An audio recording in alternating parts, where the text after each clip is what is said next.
pupunta ni Harry?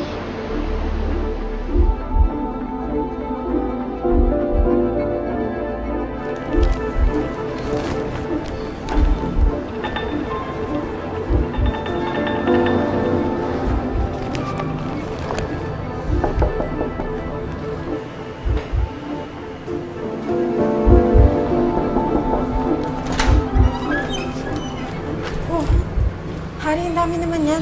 Baka ba okay lang? Sige, papasok ka na sa loob. Tulungan na kita. Hindi, ako muna.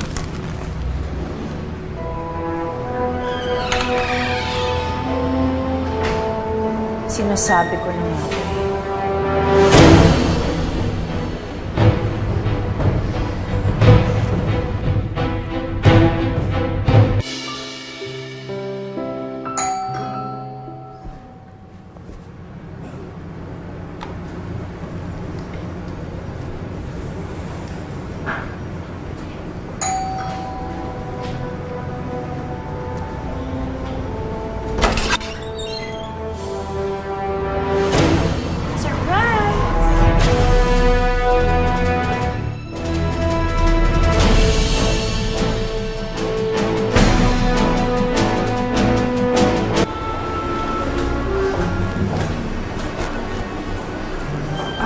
Ano pong ginagawa niyo dito?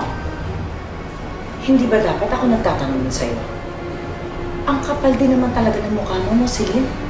Ni hindi ko alam na may kondo na pala dito ang anak ko. Yung pala ikaw ang gumagamit. Bakit, Celine? Binabahay ka na dapat ni Harry ngayon? Mahilig ka na rin bang kumabit? Hindi niya ako kabit.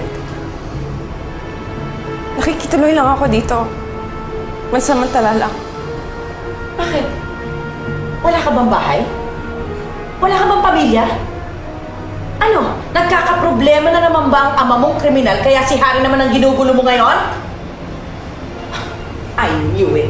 Talagang ganyan kapag galing ng pamilya ng mga kriminal. Lagi kayo nang gugulo. Hindi naman po ganun yung pamilya ko. Huwag mo sinisigawan si Tita Sandra. You have no right. Lumayas ka na.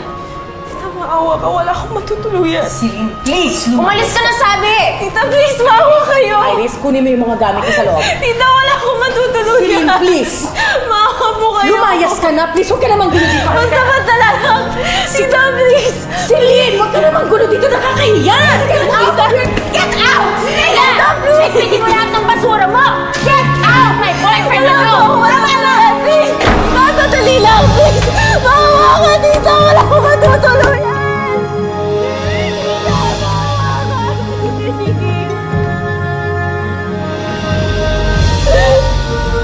Tita, please, maawa ka!